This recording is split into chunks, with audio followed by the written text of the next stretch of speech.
बिस्मिल्लाहिर्रहमानिर्रहीम। आज का हमारा जो लेक्चर होगा ये आपके प्रोजेक्ट के सिलसिले में है, जो आपका फाइनल प्रोजेक्ट है जिसमें आपने एक सिस्टमेटिक रिव्यू पेपर लिखना है। लास्ट क्लास के अंदर आपको अराउंड 40 थ्योरीज डिज़ाइन की गई थी सब स्टूडेंट्स को, और उनमें से आपको एक एक थ्योरी चूज़ करना थी और उस थ्योरी के मतलब आपने एक वीडियो लेक्चर भी रिकॉर्ड करना था। आज के इस लेक्चर के एंड पे आपको एक यूट्यूब चैनल का लिंक भी सेंड कर दिया जाएगा जिसमें आप अपना वो वीडियो लेक्चर अपलोड करेंगे, ताकि तो हम होलिस्टिकली उस बुक को कवर कर सकें और आपके फेलोज़ के लिए जो आपने लेक्चर रिकॉर्ड किए हैं, चूँकि वो पार्ट होगा आपके पेपर का, एग्ज़ाम का, तो वो वहाँ से उनको आइडिया हो सके कि उस थ्योरी के मतलब क्या इन्फॉर्मेशन थी, क्या चीज़ नहीं थी। Anyhow, coming towards our major final project lecture, इसके बाद हमारे थ्योरेटिकल लेक्चर्स जारी रहेंगे। चूँकि देखिए प्रोजेक्ट थोड़ा सा कम्प्रीहेंसिव है, इसको 15 डेज़ एटलीस्ट लगेंगे, 15 to 20 डेज़। तो हमने इसको अभी से पैरेलल साथ स्टार्ट कर रहे हैं ताकि आप इजीली इसको कंप्लीट कर सकें। उसके लिए हमने आज का ये पूरा लेक्चर डेडिकेट किया है ताकि कोई इशू ना हो उसके मुतालिक। पेपर की डिफरेंट टाइप्स हैं, मेरे ख्याल से यही आपको एक वॉइस नोट की फॉर्म में मैं गाइड कर चुका हूँ इसके मुतालिक, लेकिन इस वीडियो के अंदर ज़्यादा बेहतर तरीके से हम कम्प्रीहेंसिवली डील कर लेंगे। जो हम रिसर्च पेपर लिखते हैं उसकी डिफरेंट टाइप्स होती हैं, उनमें से जो सबसे कॉमन जो पेपर होते हैं वो एम्पिरिकल पेपर्स होते हैं। एम्पिरिकल पेपर ऐसे होते हैं जिसमें हम अपनी ऑब्जर्वेशन, चाहे वो फर्स्ट हैंड ऑब्जर्वेशन है, सेकेंड हैंड ऑब्जर्वेशन है, उसकी बेस पे रिसर्च करते हैं। ये सबसे सिंपलिस्टिक डेफिनेशन है एम्पिरिकल पेपर की। इससे रिफाइंड डेफिनेशंस हो सकती हैं, लेकिन हम सिंपलिस्टिक डेफिनेशन के मुतालिक बात कर रहे हैं। जब हम ऐसा पेपर करते हैं जिसमें फर्स्ट हैंड और सेकंड हैंड ऑब्जर्वेशन के थ्रू डाटा कलेक्ट किया जाए, चाहे वो प्राइमरी डाटा हो चाहे वो सेकेंडरी डाटा हो, और उसकी बेस में हम अपने रिजल्ट्स वगैरह ड्राइव करें, उन्हें एम्पिरिकल पेपर्स कहते हैं। और उसके अलावा हमारे पास कुछ एक्शन रिसर्च पेपर्स होते हैं जब हम किसी ऑर्गेनाइजेशन का प्रॉपर पार्ट बनते हैं, और उस ऑर्गेनाइजेशन का प्रॉपर पार्ट बनने के बाद वहाँ की कुछ चीज़ें हम ड्राइव करते हैं, निकालते हैं, और उसकी बेस पे अपने रिजल्ट सक्सेस करते हैं। अपनी ऑब्जर्वेशन की बेस पे उन्हें एक्शन पेपर कहा जाता है।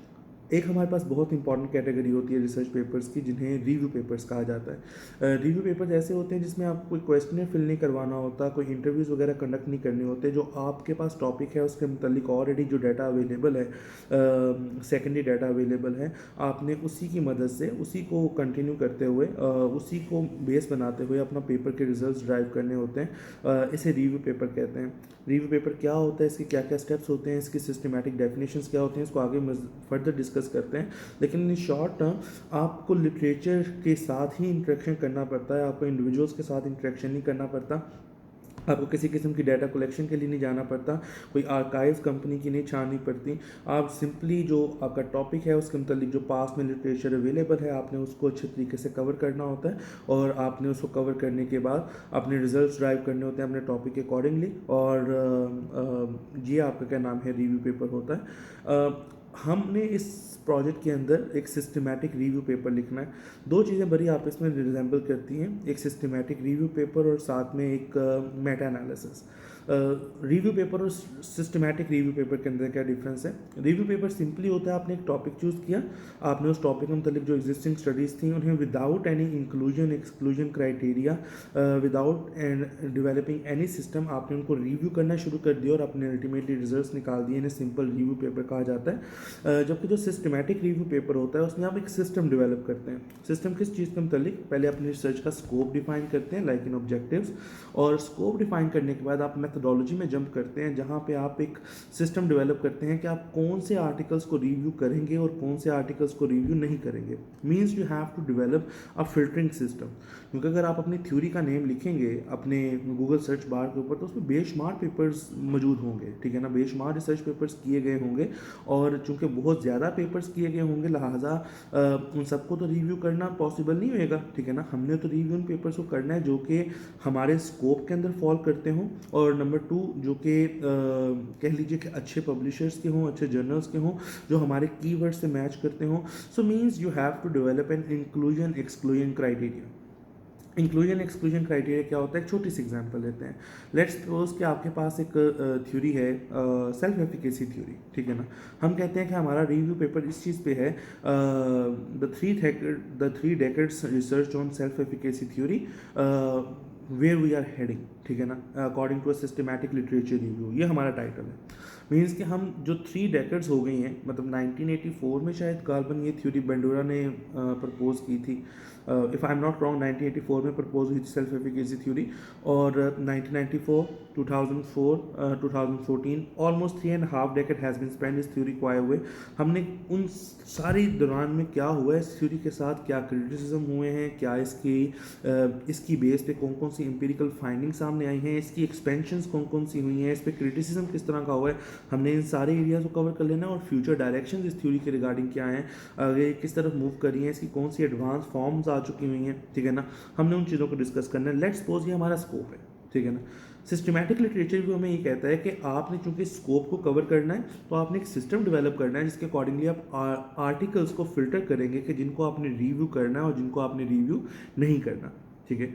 आर्टिकल्स को फिल्टर करने का तरीकाकार सबसे पहले ये होता है कि आप अपने कीवर्ड्स चूज़ करते हैं कि आप किन किन वर्ड्स को सर्च बार के अंदर लिख के सर्च कर रहे हैं, ठीक है ना।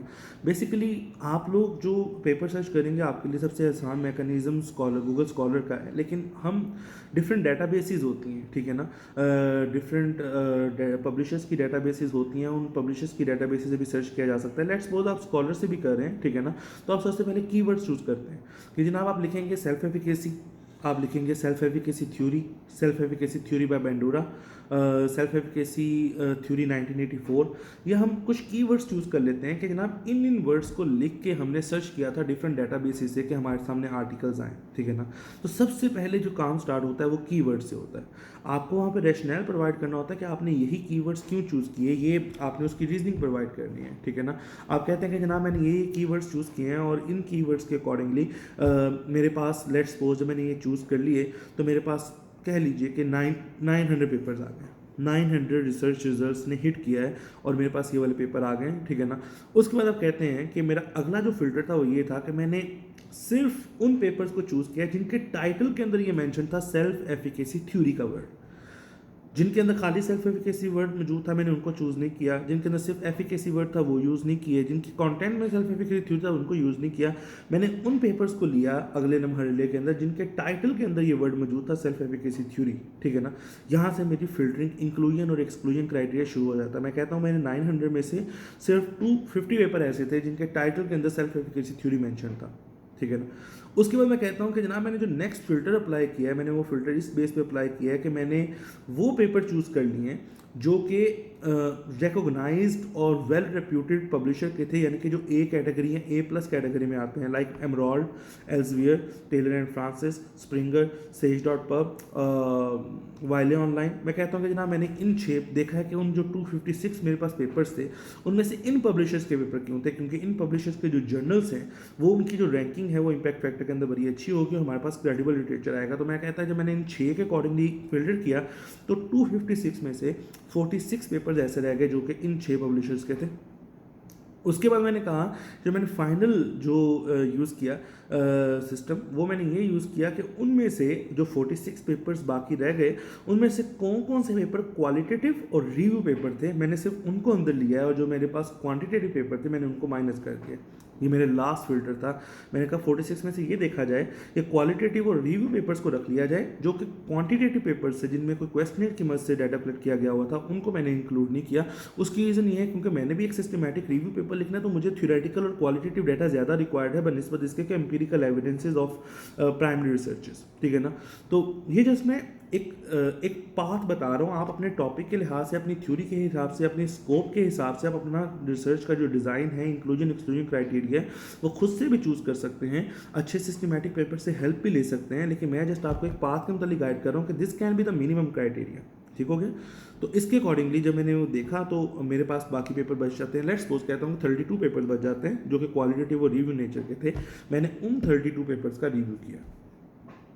तो ये जो हमने सारा काम किया इसे ये मेथडोलॉजी होती है एक सिस्टमैटिक रिव्यू पेपर की, जिसमें आप अपना सबसे पहले कीवर्ड्स बताते हैं, ठीक है ना, फिर आप टाइम ड्यूरेशन बताते हैं हमने किस टाइम ड्यूरेशन के लिए, फिर आप इंक्लूजन एक्सक्लूजन क्राइटेरिया बताते हैं और उस इंक्लूजन एक्सक्लूजन क्राइटेरिया से गुजरने के बाद जो फाइनल पेपर रह जाते हैं आप उनका जिक्र करते हैं कि जनाब इतने पेपर्स मौजूद थे और मैंने इन पेपर्स को रिव्यू किया है। This is called systematic review papers methodology, ठीक है। आप इस तरीके से ये डिफरेंस है एक रिव्यू पेपर में और एक सिस्टमैटिक रिव्यू पेपर में। रिव्यू पेपर के अंदर आपको ये सारी चीज़ें नहीं करनी पड़ती, आपको इंक्लूजन एक्सक्लूजन क्राइटेरिया डिस्कस नहीं करने पड़ते, आप रैंडमली पेपर चूज कर सकते हैं और आप उनके अकॉर्डिंगली रिव्यू कर सकते हैं। सिस्टमैटिक रिव्यू पेपर के अंदर आपने अपने स्कोप के अकॉर्डिंगली एक इंक्लूजन एक्सक्लूजन क्राइटेरिया डेवलप करना होता है, जिसके बाद आप पेपर छांटी करके अपने पास फिल्टर्ड पेपर लेके आते हैं, ताकि उन्हीं फिल्टर्ड पेपर को रिव्यू किया जा सके और आपके ऑब्जेक्टिव्स को देखा जा सके कि अदर वो अचीव हुए कि नहीं हुए, रिसर्च क्वेश्चंस आंसर्ड हुए कि नहीं हुए। This was a difference between a review paper and a systematic review paper. Hopefully ये दोनों चीज़ें क्लियर होगी। हम रिव्यू पेपर नहीं लिख रहे, हम एक सिस्टमैटिक रिव्यू पेपर लिख रहे हैं। जो इनसे मिलती जुलती एक और टर्म है उसे कहते हैं मेटा एनालिसिस पेपर। ज़्यादातर जो सिस्टमैटिक रिव्यू पेपर होते हैं वो साथ में मेटा एनालिसिस भी कर रहे होते हैं, जो रिव्यू पेपर होते हैं वो साथ में मेटा एनालिसिस भी कर रहे होते हैं। मेटा एनालिसिस क्या होता है? मेटा एनालिसिस ये होता है कि हम खुद से प्राइमरी या सेकेंडरी रिसर्च कंडक्ट नहीं करते, यानी कि हमने खुद क्वेश्चन वगैरह फिल नहीं करवाए, हमने खुद से कोई सेकेंडरी डाटा कलेक्ट नहीं किया, हमने खुद से कोई इंटरव्यूज़ या फोकस ग्रुप कंडक्ट नहीं किए, लेकिन पास्ट में जिन स्टडीज़ ने ऐसी रिसर्चेस की हुई थी हम उनके रिजल्ट्स को एक टेबल के अंदर प्रेजेंट करते हैं। एक टेबल के अंदर जब हम या फॉरेस्ट प्लॉट उसे भी कहते हैं, फॉरेस्ट प्लॉट के अंदर भी बात का मेंशन कर देते हैं, एक टेबल की फॉर्म में उसको डिस्प्ले करके हम उन रिजल्ट्स को समराइज करते हैं कि ये जनाब ये स्टडीज़ थी, इन्होंने सेम तरह की रिसर्च की डिफरेंट डिफरेंट सेक्टर के अंदर, ये फलां वेरिएबल थी, इनके रिजल्ट्स ये आए, ठीक है ना। उनकी एवरेजेस भी ले लेते हैं रिसर्च रिजल्ट्स की, बाज़ उनकी स्टैंडर्ड एविएशन वगैरह भी निकाल लेते हैं, ठीक है ना। बाज़ कंट्रोल स्टडीज़ होती हैं, लेकिन ये जो काम किया जाता है ज़्यादातर क्लिनिकल स्टडीज़ में किया जाता है, जो कि मेडिकल साइंसेज की स्टडीज़ होती हैं। मेटा एनालिसिस ज़्यादातर उनमें यूज़ होता है। मेटा एनालिसिस जो ज़्यादातर यूज़ होता है ये ऐसी रिसर्च में किया जाता है यहाँ तो जो सेकेंडरी डाटा बेस्ड हो, ठीक है ना, मीन्स के जिन्होंने ईयर वाइज डाटा या क्या नाम है आप कह लीजिए कि आर्काइव से डाटा लिया हो, फाइनेंशियल इंडिकेटर्स के मतलब डाटा लिया हो, जो सेकेंडरी डाटा होता है, not primary data through you can से इंटरव्यूज़ और क्वेश्चन है, ये सेकेंडरी डाटा बेस ज़्यादा रिसर्च में यूज़ होता है, जो कि पास में सेकेंडरी रिसर्चेज जो हुई होती हैं उनका डाटा लेते हैं, या क्लिनिकल रिसर्चेज जो हुई होती हैं उनका डाटा ले लेते हैं और उनको हम समराइज करते हैं कि उनके एवरेज स्कोर्स क्या हुए होंगे, उसकी रीजनिंग क्या है, सब ने इनमें जो रिसर्चेज की गई थी उनमें कॉमन पॉइंट्स क्या थे, डिफरेंट पॉइंट्स क्या थे, रिजल्ट्स में ज़्यादा डिफर क्यों आ रहा है, क्या चीज़ें थी क्या चीज़ें नहीं थी। मीन्स कि आप खुद से एनालिसिस कंडक्ट नहीं करते, लेकिन जो पास में रिसर्चर्स ने एनालिसिस किए होते हैं आप उनको समराइज करते हुए अपने ऑब्जेक्टिव्स अकॉम्प्लिश करने की कोशिश करते हैं, ठीक है ना। दिस इज़ कॉल्ड कि आप मेटा एनालिसिस, ठीक है ना। दोबारा रिपीट कर रहा हूँ, मेटा एनालिसिस क्या होता है? एक ऐसी स्टडी जो अपना एनालिसिस खुद से अपने प्राइमरी या सेकेंडरी डाटा बेस पे नहीं करती, वो जो अपने टॉपिक से रेलिवेंट स्टडीज़ पास में कंडक्ट हो चुकी होती हैं उनके एनालिसिस पोर्शन उठाती है, देखती है कि उनमें जो जो कॉमन चीज़ें थी उन सबको एक टेबल की फॉर्म में या फॉरेस्ट प्लॉट की फॉर्म में प्रेजेंट करते हैं और उसके बाद उनको समराइज कर लेते हैं कि अच्छा जनाब हर रिजल्ट के अगेंस्ट एवरेज वैल्यू क्या आ रही है। लेट्स सपोज के 7 रिसर्चर्स ने कहा है जी प्रॉफिट आ रहा है फलाना फलाना फलाना फलाना, एवरेज क्या है जी प्रॉफिट की, उसका स्टैंडर्ड डेविएशन क्या है, हम उसकी बेस पर डिस्कशन कर लेते हैं जनाब, ये डिस्कशन होती है, हम उसको इंटरप्रेट कर लेंगे। अच्छा जी 7 रिसर्चर्स ने कहा है कि 7 रिसर्चर्स हमने ली थी, उन सब ने क्या नाम है कह लीजिए कि वैल्यूज थी हैं सेल्स, ठीक है ना, हम सेल्स की एवरेज लेके उसका स्टैंडर्ड डेविएशन निकाल के हम उसे एक फिगर के ऊपर इंटरप्रिटेशन कर लेते हैं। तो इसे मेटा एनालिसिस कहते हैं कि हम दीगर स्टडीज़ के एनालिसिस को उठा के उन्हें एक्यूमुलेट करके उनके एवरेज स्टैंडर्ड डेविएशन स्कोर्स लेके हम उनको इंटरप्रेट करते हुए अपने रिजल्ट्स तक पहुंचते हैं, इसे मेटा एनालिसिस कहते हैं। तो to be very much clear, हम मेटा एनालिसिस करने नहीं जा रहे, हम सिस्टमैटिक रिव्यू करने जा रहे हैं, ठीक है ना। सिस्टमैटिक रिव्यू के अंदर हम क्या करेंगे, हम सिस्टमैटिक रिव्यू के अंदर जो थ्योरी आपको दी गई थी, जो जो थ्योरी आपने चूज़ की है, ठीक है ना, हम उस थ्योरी को लेके एक सिस्टमैटिक रिव्यू पेपर लिखेंगे, ठीक है ना।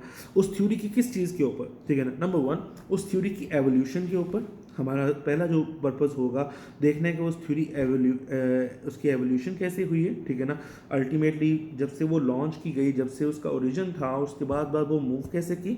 नंबर 2 हमने देखना है कि वो किस तरह की स्टडीज़ के अंदर यूज़ हुई, ज़्यादातर उसको सपोर्ट किस तरह की डोमेन ने बनाया। लेट्स सपोज के सेल्फ एफिकेसी थ्योरी है, ठीक है ना। सेल्फ एफिकेसी की थ्योरी को ज़्यादातर लीडरशिप्स या ट्रेनिंग की स्टडीज़ के अंदर कोड किया जाता है, ठीक है ना, वो यूज़ करते हैं उसको। लेट्स सपोज एक और थ्योरी है, कोई और थ्योरी का रैंडमली नाम लेते हैं। आजकल एक मॉडल चल रहा है, एक्सेप्टेंस थ्योरीज होती हैं, पहले वो टीएम टैम एक थ्योरी होती थी, और उसके बाद आजकल उसका एक मॉडल चल रहा है यूटी एयूटी, और उसके बाद UT-AUT2 थ्योरी आ गई है, unified theory of acceptance, something like that, acceptance of technology. तो टेक्नोलॉजी एक्सेप्टेंस थ्योरी देंगे वाली। तो टेक्नोलॉजी एक्सेप्टेंस जो मॉडल है या टेक्नोलॉजी एक्सेप्टेंस जो थ्योरीज हैं वो ज़्यादातर मार्केटिंग में यूज़ होती हैं, इंटेंशन जानने के लिए कि अदर फलां सिस्टम अडॉप्ट किया जा रहा है कि नहीं किया जा रहा, दीगर सेट है थ्योरीज का। उसके अलावा कोई एग्जांपल ले लेते हैं। लेट्स सपोज कि एक थ्योरी है हमारे पास, कह लीजिए कि ट्रांसफॉर्मेशन लीडरशिप थ्योरी है, ठीक है ना। तो डेफिनेटली एचआर की स्टडीज़ के अंदर या लीडरशिप की स्टडीज़ के अंदर यूटिलाइज हुई होगी। तो हमने देखना ये है कि जो थ्योरी हमने यूज़ की, सबसे पहले उसकी एवोल्यूशन कैसे हुई है, ठीक है ना। एवोल्यूशन मतलब कि जब से वो स्टार्ट हुई है तो आगे यहाँ तक आज के दिन तक पहुँचते पहुँचते हैं 2019 तक, उसमें क्या क्या चेंजेस आई हैं, क्या क्या चेंजेस प्रपोज हुई हैं, कौन कौन से अल्टरनेटिव मॉडल्स प्रपोज किए गए हैं।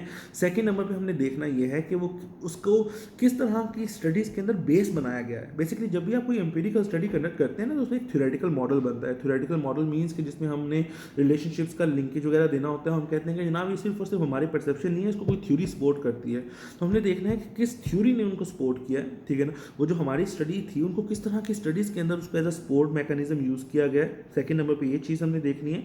थर्ड नंबर पर हमने ये चीज़ देखनी है कि उस थ्योरी के ऊपर क्रिटिसिज्म किस तरह का हुआ है और किस किन नेचर के अंदर हुआ है क्रिटिसिज्म। और बीइंग अ रिसर्चर हमने उसको क्रिटिक करना है कि other that criticism was valid और नॉट, फाइन था या नहीं फाइन था, हमने वो चीज़ देखनी है, ठीक है ना। एंड जो फोर्थ हमारा मेजर ऑब्जेक्टिव होगा वो ये होगा कि जो फ्यूचर डायरेक्शन है इस थ्योरी के रिगार्डिंग, ठीक है ना। फ्यूचर में ये थ्योरी किस तरह से मूव करती प्रिवेल करती हुई नज़र आ रही है, इस पर किस तरह का मजीद काम हो सकता है, और either this can be survived in the modern day environment or not, or some kinds of you can say advancement is needed in the same kind of theory. हमने ये चीज़ जज वहाँ पे करनी होती है। तो हम इन 4 मेजर पॉइंट्स को कवर करेंगे। इसके अलावा भी पॉइंट्स हो सकते हैं जो आपको स्टडी करते हुए पता चल सकते हैं, और आपको जब वो स्टडी करते हुए पता चलेंगे तो आप उनको भी इंक्लूड कर सकते हैं, नो प्रॉब्लम एट ऑल। लेकिन ये 4 मेजर चीज़ें होंगी जो हम अपने थ्योरी के रिगार्डिंग लाजमी तौर पे कवर करेंगे, और इसके बगैर हम मूव आगे नहीं कर सकते। तो ये था कि आपका टॉपिक क्या होगा, ठीक है ना। अब हमारे पास बेसिकली एक रिस्ट्रिक्शन है, एक प्रॉब्लम है, वो ये है कि कुछ स्टूडेंट्स को डबल थ्योरी अलॉट हुई है फॉर द फर्स्ट प्रोजेक्ट, ठीक है ना। मीन्स कि जैसे आपके 40 रोल नंबर्स कंप्लीट हो गए थे, उसके बाद आपकी जो थ्योरी थी वो रिपीट होना शुरू हो गई थी। तो जिन जिन की थ्योरीज रिपीट हुई हैं उनके नए मेरे तक आ जाएंगे, उनको मैं एक यूनिक थ्योरी अलॉट कर दूंगा जो कि पहले 40 थ्योरीज का पार्ट नहीं होगी। तो वो उस थ्योरी पे काम करेंगे, अपना रिव्यू पेपर उसके ऊपर लिखेंगे, ना कि प्रीवियस वाले पेपर के ऊपर, प्रीवियस वाली थ्योरी के ऊपर। वहाँ तक लेक्चर रिकॉर्ड कर लिया, डेट वाज फाइन। अब हमने जो पेपर लिखना है वो हम क्या नाम है डिफरेंट थ्योरी के ऊपर लिखेंगे। ये चीज़ बड़ी ज़्यादा ज़रूरी है कि ये सारी जो हम थ्योरीज पढ़ रहे हैं ये ऑर्गेनाइजेशनल थ्योरी के अंदर, ऑर्गेनाइजेशनल बिहेवियर के अंदर फॉल करती हैं। हम कोई भी थ्योरीज उससे इररेलेवेंट एरिया की नहीं ले रहे। हम जो चीज़ हमारे करिकुलम का हिस्सा है हम उसी थ्योरी को बेस बना के अपनी रिसर्च स्किल्स को पॉलिश करते हुए, ताकि जब आपने अगले सेमेस्टर में मूव ऑन करना है तो आपको पास एक तो लिटरेचर रिव्यू लिखने का एक्सपर्टीज़ मौजूद हो और आपको बिल्कुल भी प्रॉब्लम पेश ना आए, और आपके पास इनफ एक्सपीरियंस हो कि आपने एकेडमिक राइटिंग के स्टाइल को किस तरह से इंश्योर करना, ठीक है ना। तो यहाँ तक हमने डिस्कस कर लिया कि आपका टॉपिक क्या होगा, ठीक है ना। सिस्टमेटिक रिव्यू और रिव्यू पेपर में डिफरेंस क्या है, मेटा एनालिसिस पेपर और सिस्टमेटिक रिव्यू के अंदर डिफरेंस क्या होता है, और जेनेरिक टाइप्स क्या होती हैं रिसर्च पेपर की। हम इन चीज़ों को अभी तक कवर कर चुके हैं। अब आ जाते हैं स्ट्रक्चर क्या होता है एक सिस्टमैटिक रिव्यू पेपर का जो हम ऑर्गेनाइजेशन थ्योरी के लिए लिखेंगे, ठीक है ना। स्ट्रक्चर की जहाँ तक बात है तो इसका स्ट्रक्चर नॉर्मल एम्पिरिकल पेपर से थोड़ा डिफरेंट होता है। नॉर्मल एम्पिरिकल पेपर का स्ट्रक्चर ये होता है कि सबसे पहले हमारे पास, अगर हम अब्स्ट्रैक्ट को भी एज अ पार्ट कंसिडर करें तो सबसे पहले हमारे पास टाइटल होता है, फिर हमारे पास स्टडी का अब्स्ट्रैक्ट होता है, फिर हमारे पास इंट्रोडक्शन होता है, फिर हमारे पास लिटरेचर रिव्यू होता है, फिर लिटरेचर रिव्यू के साथ ही थ्योरेटिकल फ्रेमवर्क भी होता है, फिर हमारे पास मेथोडोलॉजी होती है। मेथोडोलॉजी के बाद हमारे पास रिजल्ट्स एंड एनालिसिस का सेक्शन आता है, और उसके बाद फाइनली हमारे पास डिस्कशन एंड कंक्लूजन का सेक्शन आता है, और आखिर में रेफरेंसेस होते हैं। तो ये हमारा नॉर्मल स्ट्रक्चर होता है जो कि रिसर्च पेपर्स का होता है स्ट्रक्चर, एम्पिरिकल पेपर्स का। लेकिन review paper, systematic review paper के अंदर स्ट्रक्चर थोड़ा सा डिफरेंट होता है। हम स्टार्ट करते हैं टाइटल से, मूव करते हैं एब्स्ट्रैक्ट पे, देन आते हैं इंट्रोडक्शन पे, और देन आते हैं अपनी मेथोडोलॉजी पे। हम लिटरेचर रिव्यू वाला पोर्शन स्किप कर देते हैं क्योंकि हमारा जो अगला पोर्शन है वो रिव्यू वाला होगा, और वो सारा फिर रिव्यू ही चलेगा, रिजल्ट्स एंड एनालिसिस तो सेपरेट से नहीं आएंगे, ठीक है ना। तो रिव्यू पेपर के अंदर हमारी जो मेथोडोलॉजी है वो इंट्रोडक्शन के फ़ौरन बाद आती है, और उस मेथोडोलॉजी के अंदर क्या क्या करते हैं, जिस मैंने आपको पहले बताया, हम अपने कीवर्ड्स डिसाइड करते हैं और उसकी रीज़न प्रेजेंट करते हैं। हम अपना टाइम स्पैन रिसर्च का, किस किस टाइम के हम पेपर्स डाउनलोड करते हैं उसकी रीज़न एक्सप्रेस करते हैं।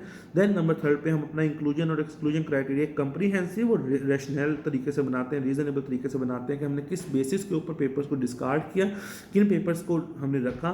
मैंने एक तरीकाकार बताया है इस वीडियो के स्टार्ट के अंदर। आप मजीद सिस्टमेटिक रिव्यू की स्टडीज़ एक तो पढ़ के उनका इंक्लूजन एक्सक्लूजन क्राइटेरिया देख सकते हैं कि वो किस तरह से था, और उसके बाद आप अपना क्राइटेरिया फाइनलाइज कर सकते हैं। मिनिमम कितने पेपर्स रिव्यू करने हैं, ठीक है ना। मिनिमम जो पेपर हमने रिव्यू करने हैं जिनसे हमने लाजमी तौर पे डाटा लेना है, दैट मस्ट बी 30, ठीक है ना। हमने 30 पेपर से कम फोकस नहीं करने, हमने एटलीस्ट 30 पेपर्स को ज़रूर शामिल करना है अपने सिस्टमेटिक रिव्यू पेपर के अंदर। जब आप अपना ये प्रोजेक्ट सेंड करेंगे, साथ में आप वो 30 पेपर भी सेंड किए करेंगे, मैं रैंडमली किसी भी पेपर से क्रॉस चेक कर सकता हूँ कि वो इन्फॉर्मेशन वहाँ पर प्रिवेल करती है कि नहीं करती। ओके, सो आपने कम से कम 30 पेपर यूज़ करने हैं। मैक्सिमम जो पेपर यूज़ किए जा सकते हैं वो 50 हैं, ठीक है ना। तो 30 to 50 की रेंज के दरमियान रहते हुए हमने पेपर कवर करने हैं। 30 to 50 के रेंज के दरमियान रहते हुए पेपर कवर करने के लिए आप कहेंगे कि 30 पेपर्स पढ़ना is a kind of hectic task. No, it is not an hectic task. उसकी रीज़न ये है कि आप बड़े ही अप्रोप्रिएट तरीके से रिसर्च अपना सर्च के टूल को यूज़ करते हुए अपने रैंडम डाटा तक पहुँचते हैं, और उस डाटा पहले नंबर पर आपने काम ही ये करना है कि आपने रेलिवेंट डाटा एक रफ फाइल्स के अंदर डाल देना है। लेट्स सपोज आप 30 पेपर जो हमने चूज़ किए उनमें जो क्रिटिसिज्म का डाटा है आपने उसको उठा के एक रफ फाइल के अंदर डाल दिया। उसके अंदर जो एवोल्यूशन के या उसकी हिस्ट्री के मतलब जो डाटा है आपने उसको एक रफ फाइल के अंदर डाल दिया। उसके अंदर जो एम्पिरिकल एविडेंस है, उसका यूजेज है थ्योरी का, किन किन एरियाज या किन किन स्टडीज़ के अंदर हुआ है, इस तरह की इन्फॉर्मेशन को आपने एक रफ फाइल के अंदर डाल दिया। तो सबसे पहला प्रोसेस ही आपका ये होता है कि आप अपने inclusion exclusion criteria accordingly paper download करें। पेपर डाउनलोड करने के बाद आप उनमें से जो रिस्पेक्टिव डाटा है 4 या 5 डिफरेंट सब सेक्शंस के लिए उसको अलग अलग फाइल के अंदर डाल लें, और अलग फाइल में डालने के बाद उस डाटा को में से देखेंगे कौन सा डाटा यूज़फुल है और कौन सा यूज़लेस है। जो यूज़फुल डाटा है उसको रखें और जो यूज़लेस डाटा है उसको डिस्कार्ड कर दें, ठीक है ना। हम उसको यूज़फुल डाटा को वहाँ पे एंटरटेन करेंगे, जबकि यूज़लेस डाटा को डिस्कार्ड कर देंगे। फिर उसका रिदम सेलेक्ट कीजिए और फिर अपना पैराफ्रेजिंग शुरू कीजिए। This will be the way कि आप किस तरीके से एक सिस्टमेटिक रिव्यू पेपर लिखेंगे इस पर्टिकुलर कोर्स प्रोजेक्ट के लिए। जो नॉर्मल सिस्टमेटिक रिव्यू पेपर्स होते हैं जर्नल्स वगैरह में पब्लिश होते हैं, उनमें इससे भी ज़्यादा स्टडीज़ ली जाती हैं, जो 70 स्टडीज़ 80 स्टडीज़ तक जाता है मामला। और लेकिन जो यहाँ पे हम लेते हैं वो जो टर्म पेपर के लिए हम लेंगे सिस्टमेटिक रिव्यू टर्म पेपर के लिए हम मिनिमम 30 स्टडीज़ और मैक्सिमम 50 स्टडीज़ को टारगेट करेंगे। अगर आप सब 30 स्टडीज़ को भी टारगेट करते हैं, I have no issue at all. लेकिन ये रेंज इसलिए रखी जाती है ताकि अगर कोई बेहतर काम करना चाहता है तो उसके लिए भी रूम मौजूद हो, ठीक है ना, उसके लिए भी स्पेस मौजूद हो। डेफिनेटली साथ में इंसेंटिव भी होगा, जितने ज़्यादा पेपर्स रिव्यू किए जाएंगे that will be better and that can be bestly entertained. So हमने मेथोडोलॉजी में से गुजरने के बाद हमने पेपर डाउनलोड कर लिए। पेपर डाउनलोड करने के बाद हमने जो रेलिवेंट अपना थीम बनाया हुआ था, जो हमने 4 या 5 हेडिंग का थीम एक बनाया हुआ था, हमने उसके अकॉर्डिंगली पेपर्स निकाल लिए और उन डाटा को उन पेपर से हमने डिस्कार्ड करके एक उस फाइल के अंदर फेंक लिया। फर्स्ट करते हैं, पता चलता है कि 30 पेपर्स में से नॉमिनल रिसर्च करने के बाद कि फ़लाँ चीज़ का मतलब डाटा अवेलेबल नहीं है। लेट्स सपोज कहते हैं कि क्रिटिसिज्म के ऊपर डाटा अवेलेबल नहीं है, ठीक है ना। लेकिन फिर हम देखते हैं कि अगर क्रिटिसिज्म के ऊपर डाटा नहीं है तो इन 30 में से मेजॉरिटी पेपर्स के अंदर किस चीज़ के मतलब डाटा अवेलेबल है, ठीक है ना। उन 4 थीम से, उन 5 थीम के अलावा और कौन सा थीम इसमें से निकल सकता है जिसके मतलब डाटा अवेलेबल है, हम उसको एज अ थीम कंसिडर कर लेते हैं, हम क्रिटिसिज्म को माइनस कर सकते हैं, ठीक है ना। ऐसा कोई इशू नहीं है कि यही 4 थीम रखने हैं और यही 4 ऑब्जेक्टिव रखने हैं। आप अपने डाटा की अवेलेबिलिटी के अकॉर्डिंगली अपने ऑब्जेक्टिव्स, अपने थीम को चेंज कर सकते हैं, नो इशू, ठीक है ना। आपने ये कर लिया काम, तो मेथोडोलॉजी के बाद जो मेन सेक्शन शुरू होगा वो हमारी मेन बॉडी होती है, और उस मेन बॉडी के अंदर हम डिफरेंट सब हेडिंग्स बना के अपने जो रिव्यू है उसको मुकम्मल करेंगे। जिस तरह पहला हो सकता है कि जनाब हिस्टोरिकल एवोल्यूशन हो सकता है, दूसरा जो सा होता है areas in which the study has been used, वो हो सकता है, अच्छा सा आप हेडिंग का नाम चूज़ कर सकते हैं। तीसरा क्रिटिसिज्म हो सकता है। फोर्थ जो सा हो सकता है वो modern day look of that theory हो सकता है, ठीक है ना। तो इस तरह से मैंने 4 सेक्शन बताए हैं। आप इसके अलावा इनको रिप्लेस कर सकते हैं किसी और सेक्शन के साथ, लेकिन कम से कम 4 सेक्शन मौजूद होने चाहिए आपके रिव्यू पेपर के अंदर, जो उसकी मेन बॉडी है उसके अंदर जहाँ पे रिव्यू किया जा रहा है। और हर सेक्शन के अंदर एक फिगर या ग्राफ ज़रूर मौजूद होना चाहिए, ठीक है ना। वो फिगर या ग्राफ किस तरह का होगा? फॉर एग्जांपल हम बात करते हैं कि क्रिटिसिज्म का एक सेक्शन था, सब सेक्शन था, और हम कहते हैं हमारे पास 30 स्टडीज़ थी, ठीक है ना। तो किस तरह का ग्राफ बनाया जा सकता है, ठीक है ना। क्या लोगों ने, हम देखते हैं क्रिटिसिज्म के ऊपर किस तरह का क्रिटिसिज्म थ्योरी के ऊपर किया गया है, ठीक है ना। क्या उस थ्योरी को, क्या नाम है, किसी एक स्पेसिफिक पार्ट के ऊपर क्रिटिसिज्म है, ठीक है ना। थ्योरी के ऊपर एज अ होल क्रिटिसिज्म है, ठीक है ना, या थ्योरी की जो एप्लीकेशन है उसके ऊपर क्रिटिसिज्म है, यानी कि थ्योरी के कंटेंट के ऊपर क्रिटिसिज्म नहीं है, थ्योरी की एप्लीकेशन के ऊपर क्रिटिसिज्म है। एक ने थ्योरी को एज अ होल ही गलत करार दिया है, यानी कि उसको एज अ होल ही उसको नलीफाई कर रहे हैं कि वो नहीं ठीक, और एक कह रहे हैं कि नहीं ठीक है लेकिन किसी एक सर्टन पार्ट के ऊपर, वो पार्ट्स डिफरेंट हो सकते हैं हर रिसर्चर के अकॉर्डिंगली, लेकिन उन्होंने किसी एक सर्टन पार्ट के ऊपर क्रिटिसिज्म किया है। तो मैं क्या कहूँगा जनाब, एक ग्राफ बनाऊंगा, उसमें मैं एक्स एक्सिस के ऊपर शो करवाऊंगा, मैं उसमें सिंपली जो एक्स एक्सिस है, हमारे पास ऐसे एक्स एक्सिस मौजूद है, यहाँ मैं शो करवाऊंगा criticism as a whole, criticism as a part और क्रिटिसिज्म एज अ एप्लीकेशन, ठीक है ना। और यहाँ पे मैं वाई एक्सिस पे नंबर ऑफ स्टडीज शो करवा रहा हूँ, 5, 10, 15, 20, और मैं बता रहा हूँ यहाँ पे ये 30, मैक्सिमम 30 तक लेके जाऊँगा इसमें कि जनाब कितने ऑथर्स ने इसको शो किया है एज अ होल, इसको क्रिटिसाइज़ किया है, मैं अपना बार वहाँ तक ले जाऊँगा, कितने इन्होंने एज अ पार्ट किया मैंने उसका अपना बार वहाँ तक ले जाऊँगा, और कितनों ने उसको एज अ एप्लीकेशन क्रिटिसाइज़ किया मैं अपना बार वहाँ तक ले जाऊँगा, टोटल नंबर 30 होने चाहिए, ठीक है ना। तो अल्टीमेटली मैंने इस तरह के ग्राफ बना लिए। इससे क्या हुआ है कि जो मैंने 30 पेपर चूज़ किए थे उसके अकॉर्डिंगली मैंने बता दिया कि जनाब उन्होंने क्रिटिसाइज जब किया तो उसको मैंने एक एस्थेटिक फॉर्म के अंदर प्रेजेंट भी कर दिया। थ्योरेटिकली तो मैं डिस्कस कर रहा हूँ किस किस तरह का क्रिटिसिज्म किया हुआ था, लेकिन just to give a summarize look to our readers, ठीक है ना, एक समराइज लुक देने के लिए रीडर्स को हम हेल्प करते हैं उनकी इस तरीके से कि उनको पता चल जाए कि जनाब ओवरऑल क्रिटिसिज्म किस तरह का किया गया था। एक ग्राफ को देखने का पता चल जाएगा ऐसे जनाब इतने ऑथर्स थे, इन्होंने कहा कि जनाब self efficacy theory as a whole ही गलत है, इतने ने कहा कि नहीं जनाब उसका जो ट्रेनिंग के साथ लिंकेज है ना, या फलां चीज़ के साथ लिंकेज, यानी किसी एक पार्ट के ऊपर उन्होंने तनकीद की हुई है, और इतने ने कहा कि यार ठीक है थ्योरी ठीक थी लेकिन इसकी एप्लीकेशन गलत है, ठीक है ना, इसकी एप्लीकेशन नहीं हो सकती, ठीक है ना, तो उन्होंने उस पर्सपेक्टिव में क्रिटिसिज्म किया हुआ है। तो मैंने इस तरह का ग्राफ बना लिया। लेट्स सपोज अगर हम लिख रहे हैं इसका कि ये किस तरह की स्टडीज़ के अंदर as a base theory use हुई है, सेल्फ एफिकेसी थ्योरी को किस तरह की स्टडीज़ के अंदर बेस थ्योरी के तौर पे यूज़ किया गया है। तो मैंने देखा यार 30 में से जो 10 पेपर्स थे वो लीडरशिप के थे, ठीक है ना, वो लीडरशिप के पेपर्स के अंदर क्या नाम है, इसको as a base theory use किया जा रहा है, इसको डिस्कस किया जा रहा है। जो 5 पेपर्स थे वो मोटिवेशन के ऊपर थे, ठीक है ना, जो तकरीबन 9 पेपर्स थे वो ट्रेनिंग के ऊपर थे, ठीक है ना, और जो रिमेनिंग पेपर थे वो अदर्स थे वो मिक्स थे, ठीक है ना। तो मैंने इस तरह की चीज़ को एक ग्राफ के फॉर्म में शो करवा सकता हूँ, अच्छे से ग्राफ या स्टैटिक लुक देके, जो पिछले ग्राफ थे जिसकी विजुअलाइजेशन कंप्लीटली डिफरेंट होगी, ठीक है ना, लेकिन चीज़ अल्टीमेटली वो अपने हिसाब से अपने कंटेंट के हिसाब से प्रेजेंट कर रहे हैं। तो बेसिकली कहने का मकसद ये है कि बाज़ औक़ात जो रीडर्स होते हैं वो एक रिव्यू पेपर को एक ड्राई और रफ आइटम के तौर पे कंसीडर कर रहे होते हैं, they prefer to see a summarize look in each section. जब आपकी मेथोडोलॉजी देखें, मेथोडोलॉजी में तो एक ग्राफ लाजमी आएगा, वो किस तरह की शेप का होगा, वो आपको सिस्टमैटिक रिव्यू जो सैंपल सेंड किया गया था उसमें भी मौजूद था, एक प्लॉट बना होता है, इसमें इंक्लूजन एक्सक्लूजन क्राइटेरिया को हम बड़े अच्छे तरीके से मेंशन करते हैं, ठीक है ना, वहाँ से पता चल जाएगा वो सेक्शन। अगले हर सेक्शन के अंदर जो सब सेक्शन है हमारा, ठीक है ना, एक एक ग्राफ उस ऊपर वाले कॉन्टेंट को समराइज ज़रूर करता होगा 30 पेपर में से कौन कौन किस किस चीज़ को ऊपर स्टैंड ले रहा था, ठीक है ना, वो चाहे उसकी एवोल्यूशन है, चाहे उसकी एप्लीकेशन है, चाहे उस पर क्रिटिसिज्म है, चाहे उसकी मॉडर्न लुक है, ठीक है ना। हमने हर एक पोर्शन को एक aesthetic form of graph, figure और टेबल लास्ट ऑप्शन है, ग्राफ और फिगर फर्स्ट ऑप्शन है, उसकी फॉर्म में हमने प्रेजेंट ज़रूर कर देना है ताकि समराइज लुक चल जाए, ताकि हमारा डेटा अगर हमारे ऑब्जेक्टिव्स पर है, हमारा इंक्लूजन एक्सक्लूजन क्राइटेरिया की पिक्चर देके, हमारे चारों सब सेक्शंस की पिक्चर देके उसको मुकम्मल तौर पे स्टडी की समझ आ जाए। ये इसके बिहाइंड मोटिव है कि हमने वो ग्राफ या वो पिक्चर या वो फिगर क्यों क्रिएट करनी है, ठीक है ना, उसकी ज़रूरत क्या है। मैं आपको सैंपल के तौर पे ये व्हाट्सएप भी कर दूंगा किस तरह की पिक्चर्स नॉर्मली बनाई जाती हैं और किस तरह की फिगर्स बनाई जाती हैं जिनको यूज़ किया जाता है। सो मीन्स कि 4 सब सेक्शन एटलीस्ट लीस्ट होने चाहिए बॉडी के अंदर, और हर सब सेक्शन के अंदर हमारे पास एक ग्राफ, एक पिक्चर या एक फिगर ज़रूर मौजूद होना चाहिए। इससे ज़्यादा हो जाए वेल एंड गुड, ठीक है ना, लेकिन इससे कम बिल्कुल ना हो। तो हमारी मेन बॉडी इस पोर्शन पे कंसिस्ट करती है। देन जो हमारा लास्ट पोर्शन है उसे डिस्कशन इन कंक्लूजन कहा जाता है, ठीक है ना। डिस्कशन इन कंक्लूजन के अंदर सबसे पहले जो हमने ऊपर 4 एरियाज़ के मतलब हमने रिसर्च की है, 4 सब सेक्शन थे मेन बॉडी के अंदर, उनको क्यूमुलेटिवली, उनको होलिस्टिकली हम उनकी फाइंडिंग्स को डिस्कस कर लेते हैं।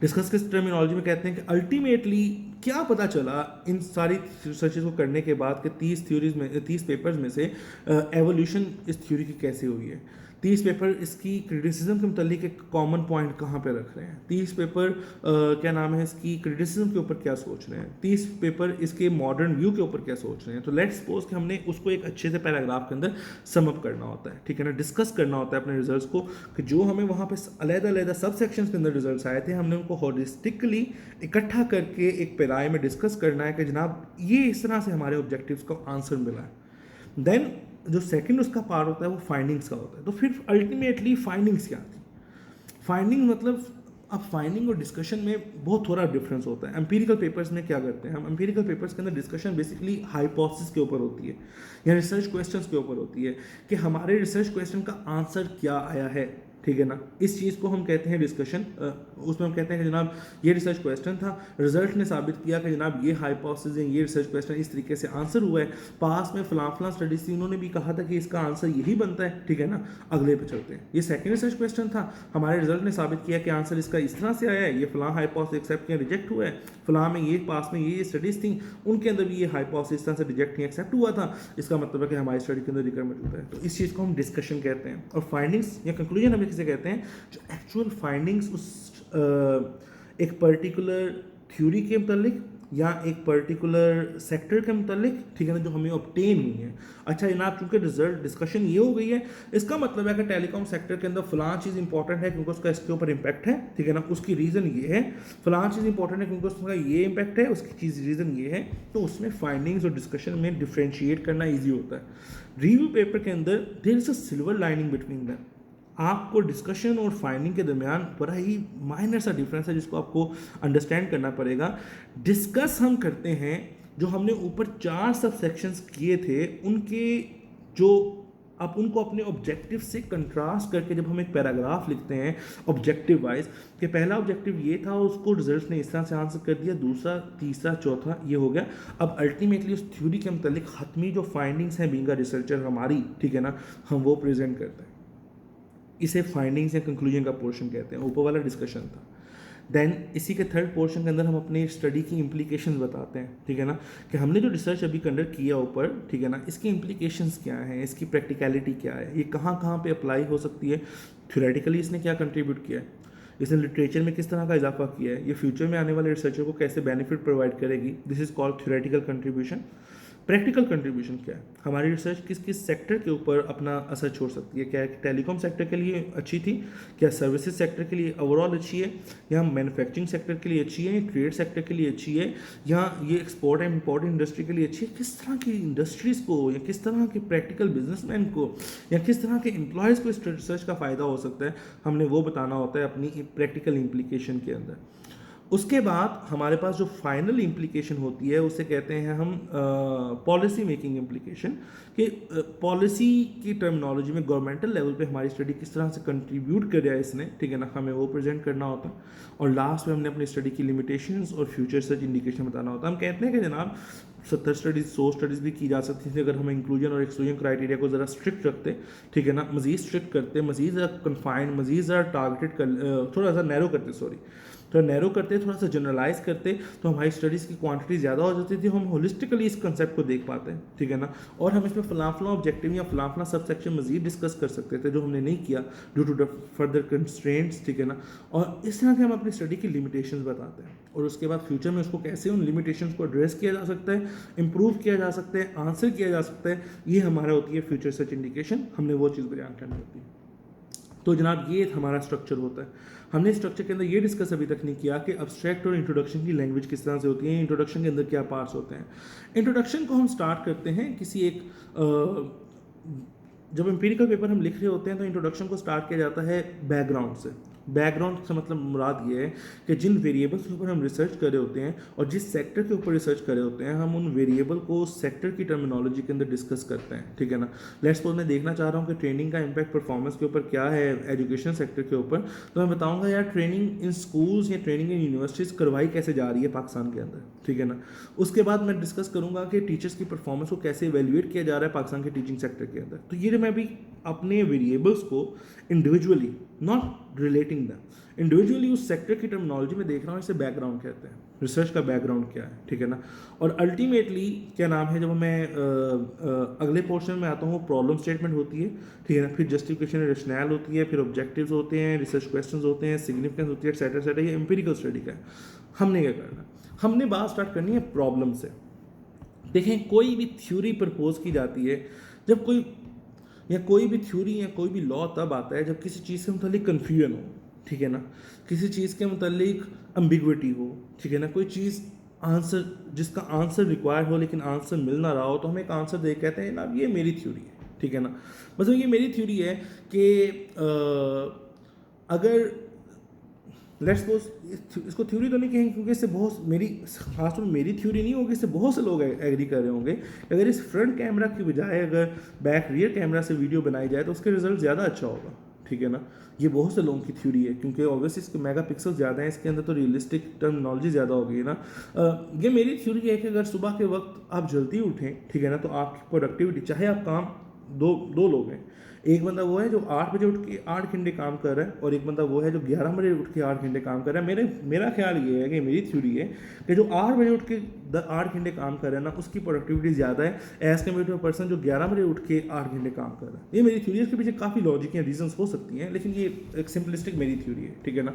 ये मेरी थ्योरी है कि आप एक एमफिल वाले बच्चे से ये एक्सपेक्ट नहीं कर सकते कि बहुत तगड़ा बहुत अच्छा स्ट्रॉन्ग थीसिस पर लिख सके जब उसकी आप ग्रेजुएशन लेवल में सिर्फ 1 या 2 कोर्सेज होते हैं जब उसमें रिसर्च का एक्सपोजर मिलता है, ठीक है ना। ये एक मेरी थ्योरी है, ठीक है। मेरी थ्योरी ये कहती है कि डिफरेंट लेवल्स के ऊपर, स्टार्टिंग लेवल से ही, first semester, second semester, third semester, academic writing का हल्का हल्का टच ज़रूर देना चाहिए ताकि बच्चे जब पहुँचें अपने 6 सेमेस्टर या 7 सेमेस्टर में रिसर्च के बाकायदा कोर्स तक, तो वो एक अच्छा कंट्रीब्यूशन जनरेट कर सकें। ये मेरी थ्योरी है कि जो हमारी बहुत सी रिसर्चेज होती हैं, जो खासतौर पर एम्पिरिकल रिसर्चेज हैं जिसमें प्राइमरी डाटा के थ्रू या सेकेंडरी डाटा के थ्रू काम किया जाता है, ये मेरी थ्योरी है कि उनका बेनिफिट बहुत थोड़ा है, ठीक है ना। उनकी प्रैक्टिकलिटी, उनकी इम्प्लीकेशन बहुत थोड़ी है, ठीक है ना। ये मेरी थ्योरी है कि जनाब जो क्वालिटेटिव रिसर्चेज हैं जिनमें आप इवन इंटरव्यूज़ या फोकस ग्रुप के थ्रू कोई चीज़ कंडक्ट करना, एवेल्यूएट करने की कोशिश करते हैं, जो एक्शन रिसर्चेज हैं इनका बेनिफिट ज़्यादा है। जो रिव्यू स्टडीज़ हैं इनका बेनिफिट ज़्यादा है एकेडेमिया के लिए as compare to the empirical studies. ये मेरी थ्योरी है, ठीक है। हर थ्योरी कब निकाली जाती है जबकि क्वेश्चन आंसरेबल, ठीक है ना, एक ऐसा क्वेश्चन मौजूद हो आपके सामने कि जिसके वक्त आपके पास थ्योरी उसको प्रपोज करना हो।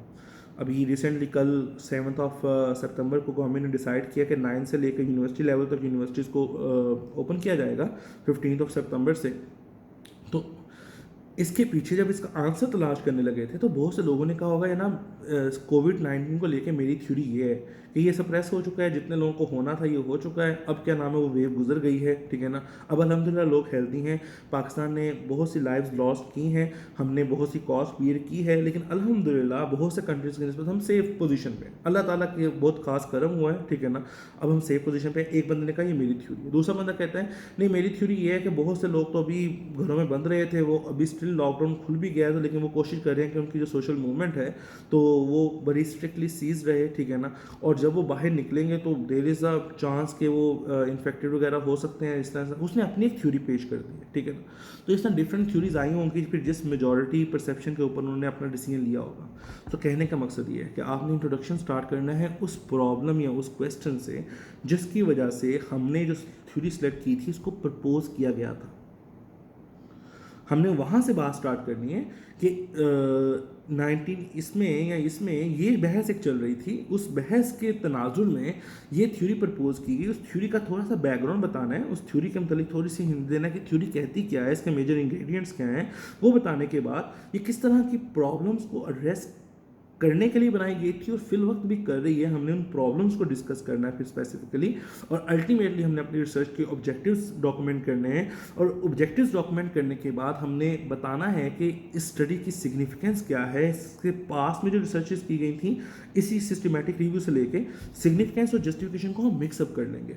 दोबारा सुनिए, हम स्टार्ट करेंगे उस कॉन्टेक्स्ट से जिस कॉन्टेक्स्ट में ये थ्योरी प्रेजेंट की गई थी बैक देयर इन 1984, अगर सेल्फ एफिकेसी की बात करें, ठीक है ना। उस कॉन्टेक्स्ट को डिस्कस करने के बाद हम थ्योरी पे आ जाएंगे, सेल्फ एफिकेसी की थ्योरी पे, और सेल्फ एफिकेसी की थ्योरी पे आने के बाद हम ये चीज़ डिस्कस करेंगे कि आया कि जो ये थ्योरी थी ये है क्या थी, इसके कंटेंट क्या क्या थे, थोड़ा सा एक सिंपलिस्टिक से उसकी लुक हम एक्सप्लेन करेंगे, ताकि जो नाइव रीडर हैं जिनको पता नहीं है सेल्फ एफिकेसी थ्योरी का, उनको उस पैराग्राफ के अंदर इस चीज़ का आंसर मिल जाए कि self efficacy theory bye Bandura है क्या।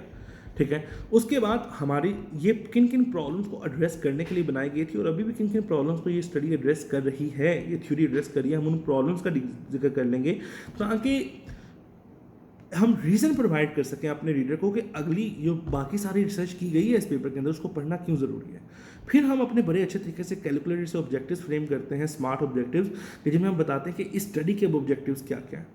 उससे अगले पैराग्राफ के अंदर हम बताते हैं कि हमारी स्टडी के जो ऑब्जेक्टिव्स हैं ये पास्ट स्टडी से किस तरह से मुख्तलिफ हैं, यानी कि हमारी स्टडी किस तरह से न्यू है, पास्ट में जो सिस्टमैटिक रिव्यू स्टडीज़ इस थ्योरी के ऊपर हुई हैं वो उनसे किस तरह डिफरेंस है। आपकी स्टडी एटलीस्ट 2 डायमेंशन में डिफरेंट होनी चाहिए उन स्टडीज़ से, ठीक है ना। वो 2 डायमेंशन आपकी मर्जी की हो सकती हैं, कम से कम 2 नॉवल्टी ज़रूर मौजूद होनी चाहिए, 2 ऐसे एरियाज एक्सप्लोर हमने ज़रूर किए हों जो पास्ट स्टडीज़ ने नहीं किए थे, ठीक है ना। तो आप बताते हैं कि जनाब इस तरह से स्टडी उनसे मुख्तलिफ है, इस तरह से ही मुख्तलिफ है, और ये उसकी